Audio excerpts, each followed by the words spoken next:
ધીરે ધીરે ઠંડી ઓછી થાય નહીં ઓછી થાય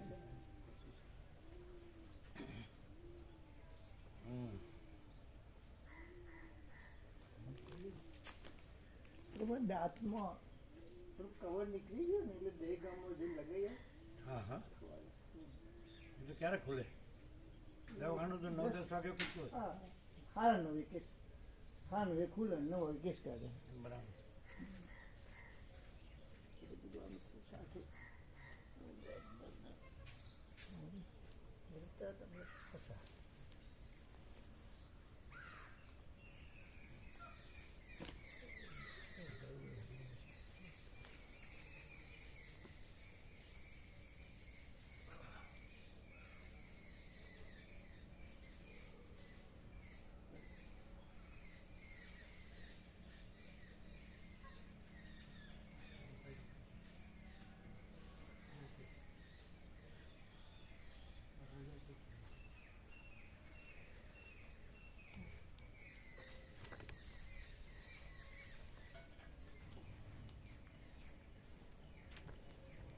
નામને આવું બધું નહોતું થયું તો એ બધાનું જોઈને ઉભી રાખીએ છું અને જેને થાય છે નથી થતું.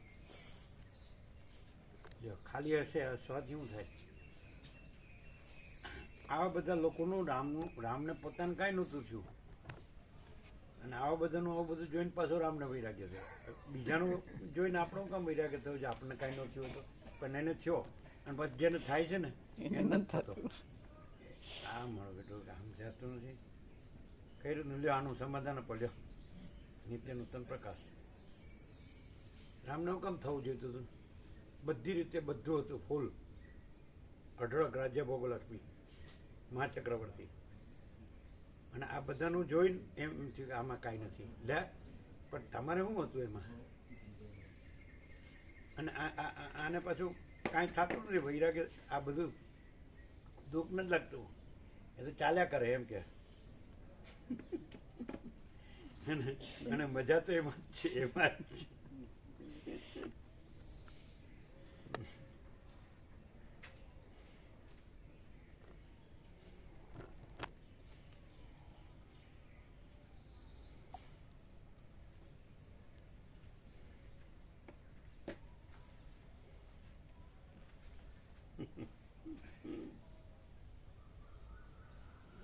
જેને એકે દાંત નો હોય ને એનો વૈરાગ્ય ન થાય તો હળું કેવો કહેવાય. હા ગાંગડો ને એકે દાંત નો હોય ને એનો વૈરાગ્ય ન થાય અને 32 હોય તો એનો વૈરાગ્ય ન થાય બેયને વૈરાગ્ય ન થાય. બચે તો હું તો બધું ખાઈ પી શકું.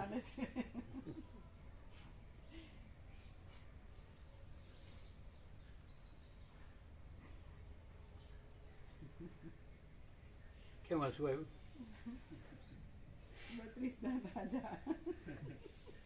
32 એ તો બેદરકારી તો મસ્ત હતા 32 એટલે 32,000 શ્લોકો છે ને સ્વાહા નર્મદામાં પધરાવી ગયા. ઓમ ઓમ બરાબર છે. પરમ ચિદાકાશ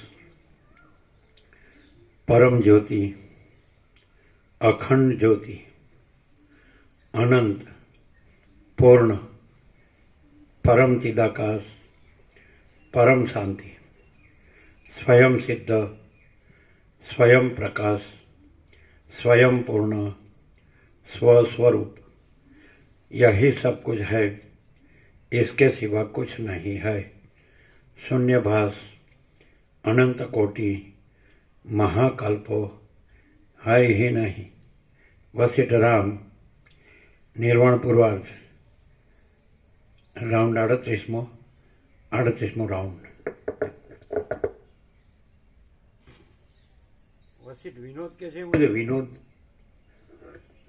એમ કે આને પછી વિનોદ જ પણ જે પોતે પરમ ચિદાકાશ પરમ જગન જ્યોતિ પોતે પરબ્રહ્મ અખંડ સચ્ચિદાનંદ તો એમાં પછી બીજું વિનોદ શબ્દ લાવ્યા એટલે આ સત્વમાં એને ખાતે આવે ને આ પેલો એમાંથી સમજે વિનોદ પાછો રાજમાં લઈ ગયો.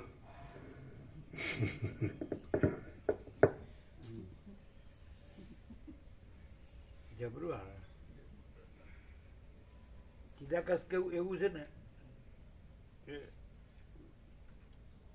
સર્વશક્તિનો અર્થ એમાં સર્વભાસની શક્યતા અને સ્વરૂપ સામર્થ્ય ખરું, પાવર ઓફ એબિલિટીસ એ ખરી, પોસિબિલિટી એ ખરી. મહાસાગર રહે અને મહાસાગર મોજા રૂપે થાય અને કૈવલ્ય અને સ્વૈર વિહાર એક જ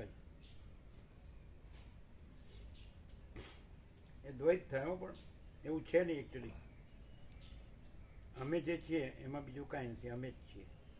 અમે પોતે જ પરમ ચિદાકાશ પરમ જ્યોતિ અખંડ જ્યોતિ. આમ રજે દ્વૈત નથી, અદ્વૈત એનો કહેવાય. જો હૈ સો હૈ, પૂર્ણ વિરામ.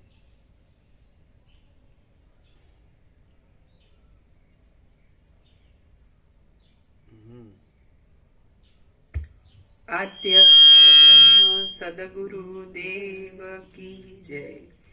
ઓમ શ્રી પરમાત્મને નમઃ. સદગ્રંથોમાં શિરોમણી શ્રી યોગ વાસિષ્ઠ મહારામાયણ નિર્વાણ પ્રકરણ પૂર્વાર્ધ, પેજ નંબર 1087. સર્ગ 104મો. ચુડાલાને ભોગની ઈચ્છા.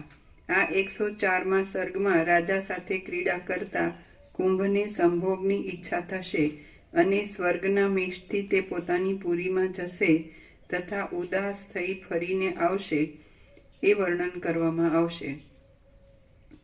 વસિષ્ઠ બોલ્યા, જાણવાલાયક પદાર્થ જેણે જાણી લીધો છે તેવા રાજા અને કુંભ મુનિ પરસ્પર જ્ઞાન વડે વિચિત્ર પ્રકારની કૌંસમાં આત્મા સંબંધી કથાઓ કરતા 3 મુહૂર્ત પર્યંત વનમાં રહ્યા.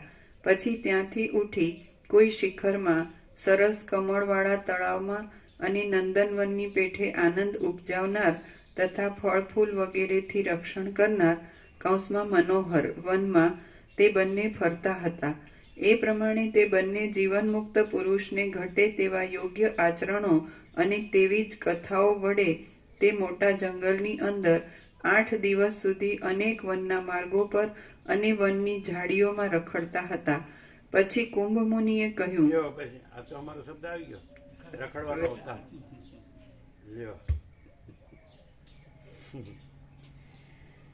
પછી કુંભ મુનિએ કહ્યું કે આપણે આ પર્વતની અંદરના કોઈ બીજા વનની અંદર જઈએ. આ વાતનો શિખીધ્વજ રાજાએ સ્વીકાર કર્યો અને બંને જણ ચાલ્યા. અનેક પ્રકારના વનો, મોટા જંગલો. બાળપણમાં આવું કર્યું ઘણું. બાળપણ નાના હતા ને તો એ બાજુ જંગલો જ હતા, એમાં રખડતા ખૂબ.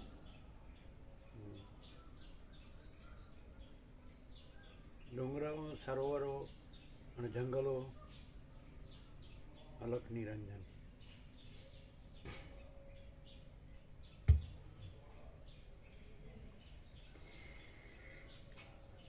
આ વાતનો શિખીધ્વજ રાજાએ સ્વીકાર કર્યો અને બંને જણ ચાલ્યા. અનેક પ્રકારના વનો, મોટા જંગલો, પર્વતો, તળાવો, ઝાડીઓ, પર્વતના શિખરો, દુર્ગમ સ્થાનો, નદીઓ, દેશો, ગામડા, નગરો, ઝરણા, મનોહર શબ્દવાળા પર્વતો, બગીચાઓ અને તીર્થસ્થાનો એ સર્વમાં તેઓ વિચર્યા.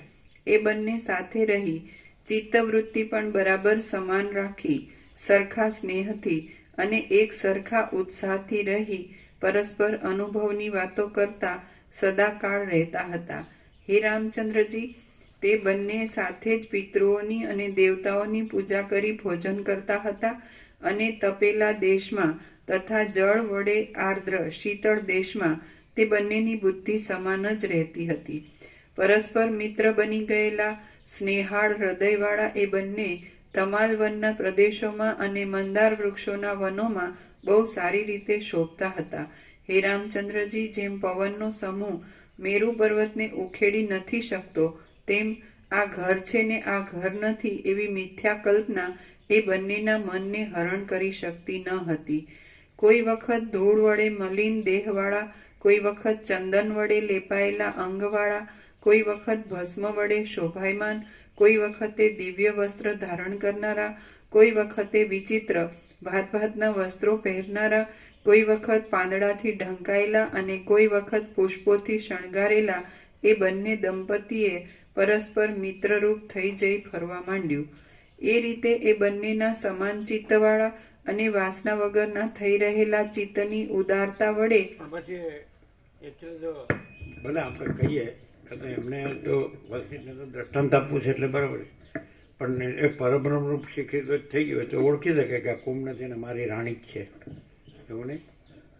એ તો પછી સ્વયં પ્રકાશને સ્વસમેધ્ય અને સર્વજ્ઞ નથી, અનંત વ્યાપક. હા, પણ બરાબર છે, લીલા માત્ર.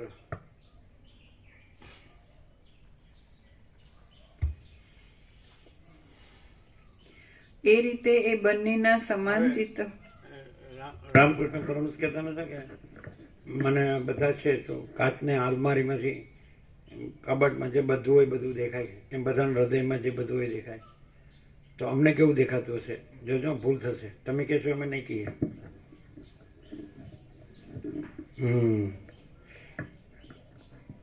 તમને ખબર પડી ગઈ કે ફિલોસોફીથી બોલીશું તો ખોટા નહીં પડીએ આપણે. પ્રેક્ટિકલમાં થિયરી બી નહીં ને ફિલોસોફી બી નહીં.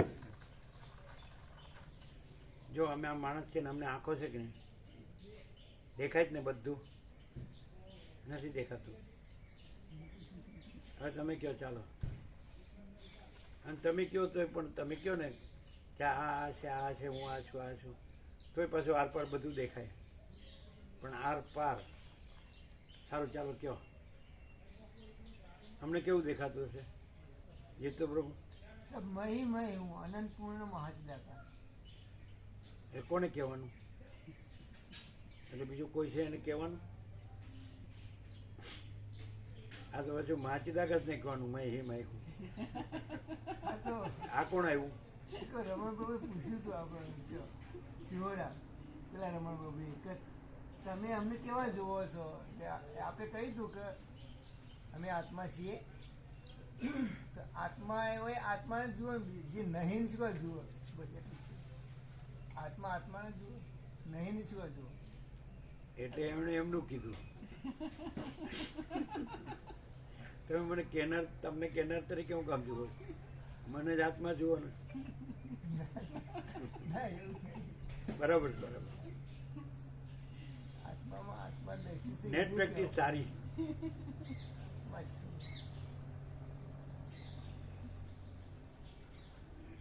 રમણને 16મે વર્ષે આત્મ સાક્ષાત્કાર થયો અને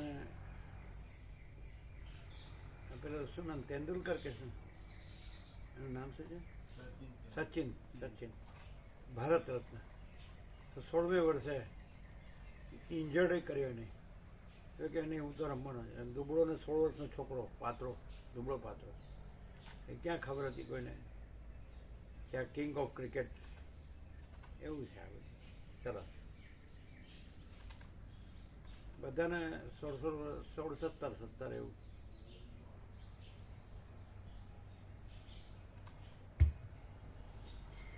એ રીતે એ બંનેના સમાન ચિત્તવાળા અને વાસના વગરના થઈ રહેલા ચિત્તની ઉદારતા વડે કેટલાક દિવસો પસાર થતા રાજા પણ કુંભ મુનિના ઘર ગ્રસ્તીમાં જ જોડાઈ જાય. મોટા ભાગના ઘર ગ્રસ્તીમાં જ જોડાઈ જાય. એટલે સ્ત્રી પુરુષ 2 જણ જોડાઈ જાય, પછી પ્રજા થાય ને એમ બધું ચાલ્યું પછી તો. અને કોઈ નથી પણ હવે એવી ફેશન કયો કે શોખ કયો નથી પરણતા, પણ એટલે એ આવવાનું હોય ખાલી બસ એ એકલા પોતે ભણેલા હોય એટલે જોબ કરે એટલે એની પાસે ઇન્કમ બી હોય અથવા બેલેન્સ બી હોય એટલે એની મેળે ખાઈ પીને મજા કરે એમની રીતે રહે. એ એક અલગ વસ્તુ છે એમની રીતે રહે. તો પછી આ તો પછી કદાચ સંસારે માંડ્યો હોય તો પણ એમનામાં સંસાર ન હોય, એ સંસારમાં ન હોય. આપણે સંસાર ન માંડ્યો હોય તો એ મન હોય એમ, એવું નહીં. તો પછી એ શું છે વસ્તુ કે એને સંસાર માંડ્યો કે ન માંડ્યો એ કાંઈ આવતું જ નથી, એ કાંઈ એને અડતું જ નથી. એવું શું છે? જેમ કે રામે સંસાર માંડ્યો કે કૃષ્ણે સંસાર માંડ્યો કે જનકે સંસાર માંડ્યો કે વસિષ્ઠે સંસાર માંડ્યો કે અત્રિએ સંસાર માંડ્યો. અત્રિય કદર્મ દેવહૂતિ, વસિષ્ઠ અરુંધતી, રામ સીતા અને કૃષ્ણ રૂક્ષ્મણી જે હોય તો પછી કેવી રીતે ગણવાનું? એટલે આમ લાગે કે સંસાર માંડ્યો. રામકૃષ્ણ પરમહંસ મા શારદા તો પછી અને સંસાર ન માંડ્યો હોય તોય સંસાર હોય, સંસાર માંડ્યો હોય તોય સંસાર ન હોય. આ બધું ઊંધું ચત્તું કેમ છે? એટલે ખરેખર એની સાથે કાંઈ નિસ્બત છે આ સંસારને સંન્યાસની સાથે આને? તો બધા એમ જ પડી ગયા કે નહીં? કારણ કે પહેલાં જે કર્યું હોય અને એની અડફેટમાં આવી ગયા લઘુતા થયું ને કે હા આ તો બહુ મહાન છે, આ તો ભગવાન છે, એટલે પછી એણે જે કર્યું હોય એ કરાવે, એવું નહીં. અને આમાં કાંઈ જ કરવાનું નથી એટલે એ પાછું લ્યો. પણ હવે આપણે છીએ ને આપણું બધું છે ને આ બધા કરે છે, બધું દેખાય છે ને બધું જોવે છે ને ન કરવું પડે એમે કે તો એ કેવું હોય કે ન કરવું પડે, કાંઈ ન કરવું પડે અને ગમે તે દેખાતું હોય. આ જનકે સંસાર માંડ્યો જ કે નથી, અત્રે અનસૂયા, વસિષ્ઠ અરુંધતી એમ, તો એ કાંઈ ન હોય, એ કાંઈ અડતું ન હોય. તો એ કેવું હશે? પણ જોકે એમાં ઘણું કર્યું છે પાછું, એના વિશે ઘણું આ બધું એમણે પ્રદર્શિત કર્યું ને. રામકૃષ્ણ હોય કે રમણ હોય કે વસિષ્ઠ હોય, નથી પ્રદર્શિત કર્યું ઘણે. એટલે બાહ્ય દ્રષ્ટિએ સ્થૂળ દ્રષ્ટિએ સંસાર ન માંડ્યો દત્તાત્રેય તો એમણે પ્રગટ કર્યું, સુખદેવ તો એમણે પ્રગટ કર્યું, વ્યાસે સંસાર માંડ્યો છે ને એવું. નારાયણમ પદ્મભવમ વસિષ્ઠમ શક્તિમ ચ તત્પુત્ર પરાશરમ ચ વ્યાસમ શુકમ ગૌડ પદમ મહાંતમ. એટલે નારાયણમ પદ્મભવમ વસિષ્ઠમ શક્તિમ ચ તત્પુત્ર પરાશર, પરાશરના મત્સ્યગંધા અને એનાથી વ્યાસ અને વ્યાસથી સુખદેવ છે. તો એમાં બધી જાતના થયા અને બધી જાતમાં કોઈ એવા થયા કે કાંઈ વર્તાતા જ નથી. કોઈ એવા છે કે ઘણા વર્તાણા, જેમ યોગાનંદ કહે છે એમ કે ઘણા આમ એકાંતમાં છાયાની જેમ જીવી જાય છે, એટલે કોઈને ખબર પડતી નથી. કેટલાક વર્લ્ડમાં પ્રસિદ્ધ ફેમસ થાય, નેમ એન્ડ ફેમ, તો એવું હોય છે ને. જેમ કે વિવેકાનંદ ગયા વિદેશમાં તો રામકૃષ્ણને કોઈ જાણતો નથી, પછી વિવેકાનંદથી ને શ્રીમાં મહેન્દ્રગુપ્તથી કથનથી બધે બધા રામકૃષ્ણ, પછી એની આગળ શ્રીમય કાંઈ ન લાગે ને વિવેકાનંદે કાંઈ ન લાગે એવું. તો આ બધું એવું છે, આ બધા ચક્ર એવા છે. એમાં ખરેખર શું જાણવું? બોલો. અને જનકને સીતા તો ધારો કે ધરતી માતામાંથી મળી, પણ બીજી 3 તો એને જન્મી હતી એવું નથી. એટલે પ્રજા પણ છે અને કૃષ્ણને પણ છે ને, અનિરુદ્ધ ને બધું શું છે, પ્રજાની પ્રજાની નહીં કોણ છે? પ્રદ્યુમ્ન અનિરુદ્ધ, છોકરો નહીં. હા એટલે પૌત્ર એવું બધું છે ને. તો એને ભગવાન તરીકે માણસ છે એની બુદ્ધિથી એને કઈ રીતે ભગવાન તરીકે માને? એટલે ગીતાથી કે ભાગવતથી કે મહાભારતથી કે એની સિદ્ધિઓથી કે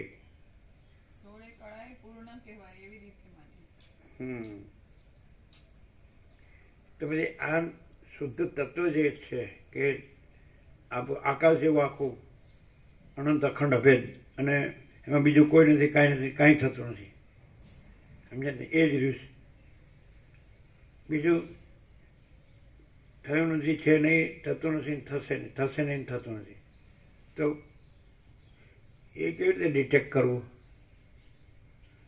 કારણ કે એ પાસે જેને તમે સોળે કળાએ પૂર્ણ કે ભગવાન કે મહાભારત કે ભાગવતથી કે ગીતાથી, તો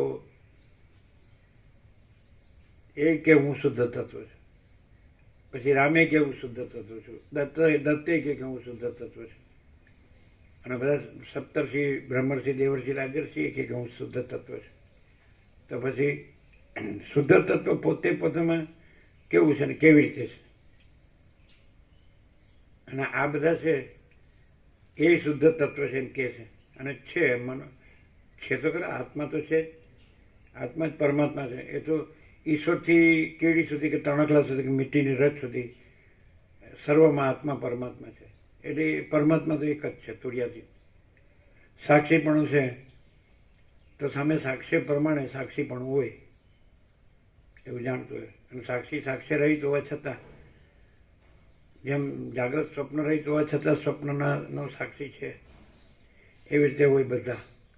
દરેકનું સ્વપ્ન જુદું જુદું હોય, એપિયરન્સ. તો શુદ્ધ તત્વને કઈ રીતે સમજવું?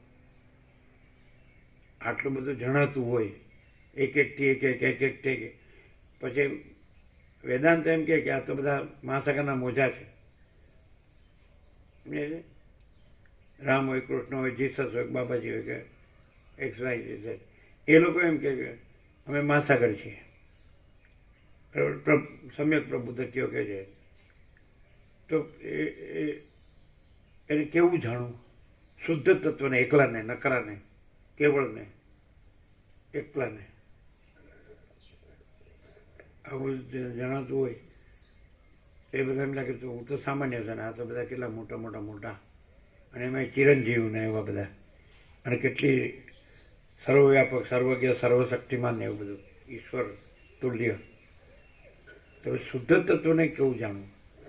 કારણ કે એ લોકો પછી એમણે ગમે તે હોય, એમનું પ્રારબ્ધ હોય કે ભાઈ કોઈ જ્ઞાન યોગ, કોઈ સાંખ્ય યોગ, કોઈ રાજયોગ, ક્રિયાયોગ, તો એ જ બતાડે કે એ જ આ જ કરો. પછી બધાને થાય કે ન થાય, કરો. પેલા કે સેલ્ફ ઇન્ક્વાયરી, સેલ્ફ સરેન્ડર, આત્મવિચાર, આત્મસમર્પણ, ઈશ્વર પ્રેમ, કોઈ વૈરાગ્યનું કે, કોઈ વિવેકનું કે, કોઈ સમદમનું કે, કોઈ મુમુક્ષત્વને, કોઈ શ્રવણ મનન નિધ્યાસ, અને કોઈ સમાધિ, નિર્વિકલ્પ સમાધિ. શું સમજવું? શુદ્ધ તત્વ એની અંદર એને કેવું અનુભવવું? અનુભવનાર આ તો એમાં છે ને, એટલે એનો અનુભવ્ય નથી. ત્રિપુટી કોઈ પણ હોય, ઈશ્વર હોય કે કીડી હોય કે તણકલો હોય, માટીની રજ હોય, તો એનું જ્ઞાતા જ્ઞાન જ્ઞેય નથી, ધ્યાતા ધ્યાન ધ્યેય નથી, એનું ઉપાસક ઉપાસના ઉપાસ્ય દેવ નથી, પૂજક પૂજા પૂજ્ય દેવ નથી, દ્રષ્ટા દર્શન દ્રશ્ય નથી. શુદ્ધ તત્વ પોતામાં કેવું અનુભવવું? આ તો નથી, એટલે એનો અનુભવ તો ગણાય નહીં. અને એમાં પોતામાં પોતાનો અનુભવ કહેવાય નહીં. પોતામાં પોતે, સૂર્ય પોતામાં પોતાનો અનુભવ એવું ન કહેવાય. સૂર્ય પોતામાં પોતે, મહાસાગર પોતામાં પોતે, આકાશ પોતામાં પોતે, એવું શુદ્ધ તત્વ. ચિદાકાશ પોતામાં પોતે. તો અનુભવાય તો નહીં, કારણ કે તો પોતે હોય તો એ તો એમાં નથી, એમાં આ નથી, આ એમાં નથી, અને આ કાંઈ નથી ને એ જ છે. તો કેવી રીતે ન થાય? આ રહીને એના વિશે બરાબર જાણીને બોલવાનું.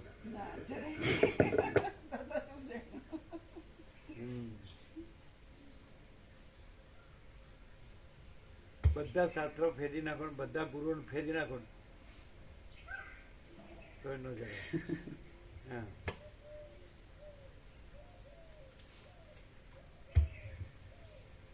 વાંચું કે કહું?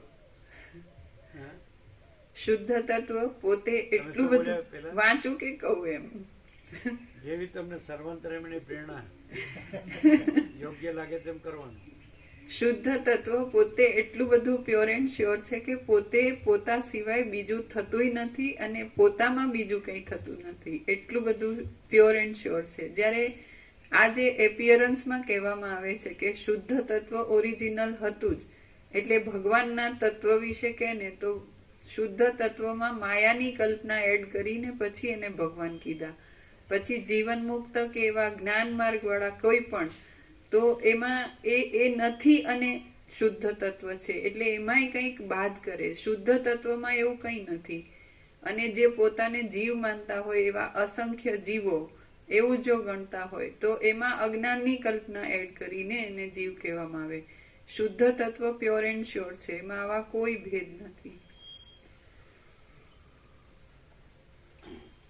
એનો અર્થ એમ થાય કે શુદ્ધ તત્વ જ છે તો બીજું બધું કીધું કે આ ભગવાન કે આ જીવન મુક્ત કે આ અજ્ઞાન આ જીવ તો એ બધું ક્યાં આવ્યું, ક્યાંથી આવ્યું?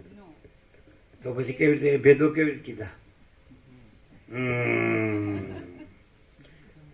એમ છે ત્યારે એટલે શુદ્ધ તત્વ જ છે ભગવાન કહેવાનું ક્યાં છે? શુદ્ધ તત્વ કીધું ને પછી માયાથી ભગવાનની કલ્પનાથી ભગવાન, માયાની કલ્પનાથી જીવન મુક્ત અને માયાની કલ્પનાથી અજ્ઞાન જીવને તો એ માયાની કલ્પના પછી શુદ્ધ તત્વ કીધું ઘન અખંડ એક રસ ભરપૂર પરિપૂર્ણ કોઈ જગ્યા ખાલી નહીં, રજે બીજું નહીં ને રજે બીજી જગ્યા નહીં, રજે બીજું તો એમાં આ બધું કીધું.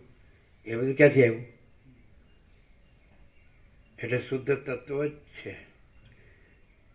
હવે એ કાંઈ નથી એવી જે કલ્પના છે એનાથી તમે કીધું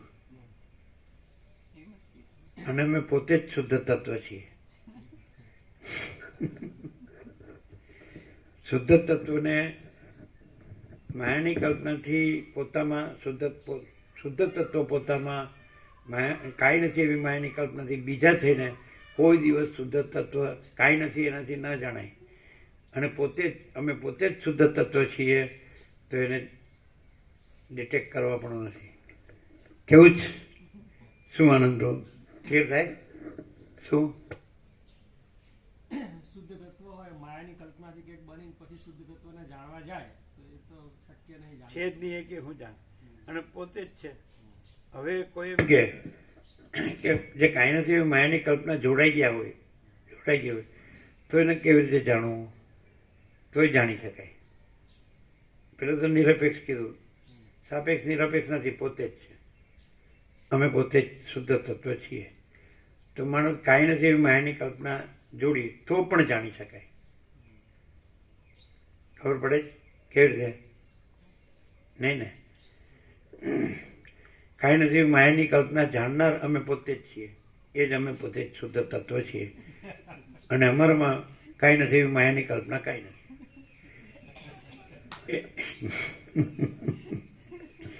રહ્યું હોય ને એને જ ખબર પડે, નો રહ્યું હોય ને એને ખબર ન પડે.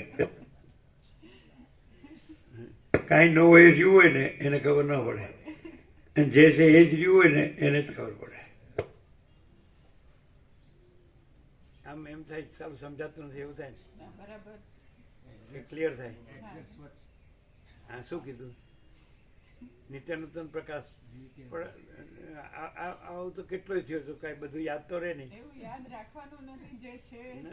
એ જે છે જ છે ને આપણે જે છીએ જ છીએ. હા એ બરાબર યાદ બી વ્યવહારે વાત છે. મામા પ્રભુ કે હું શુદ્ધ તત્વ ખરો પણ પછી ટ્યુબવેલનું કોણ કરે? એટલે લીલા માત્ર. હા શું કહો? ક્લિયર થાય કોઈ બી રીતે. એટલે નિર્વિકલ્પ નિરુપાધિક અમે પોતે શુદ્ધ તત્વ છીએ તો નિર્વિકલ્પ નિરુપાધિક કેવા પણ નથી પોતામાં શુદ્ધ તત્વમાં. અને સવિકલ્પ સોપાધિક પણ કહેવાપણું છે. પણ એ કાંઈ નથી એવી કલ્પના સાપેક્ષ કહેવાનું હોય તો એને એના સાક્ષી રૂપે અને સાક્ષીમાં એ કાંઈ નથી રૂપે તુર્યાતીત રૂપે અમે પોતે જ છીએ. એટલે સવિકલ્પ સોપાધિક બી નહીં અને નિર્વિકલ્પ નિરુપાધિક બી નહીં એવા અમે કેવળ શુદ્ધ તત્વ છીએ. શુદ્ધ ને કેવળ આમ તો પર્યાય જ છે, એટલે શુદ્ધ કહીએ તો બી ચાલે. અમે પોતે જ શુદ્ધ તત્વ છીએ. ક્લિયર? પછી હવે કાંઈ નથી એવી કલ્પના જોડીને રહ્યા હોય તો એને અમે પોતે જ શુદ્ધ તત્વ છીએ એવા કેવા સ્વરૂપ, એ કેવા સ્વરૂપે જણાય? પ્યોર એન્ડ શ્યોર ઇન્ફાઇનાઇટ પણ એ કોન્શિયસ કાંઈ નથી એવી. કલ્પના હોય તો પણ હા, એ આજે સાક્ષી ચૈતન્ય કીધું એ એટલું લિમિટ પૂરતું નથી. એ પોતે જે દેહ માને છે કે મન કે જે કંઈ જાણતું હોય પોતાને, તો એટલું જ નથી. એ શુદ્ધ ચૈતન્ય આખું અનંત છે એવી રીતે તમને જાણે. Infinite pure consciousness.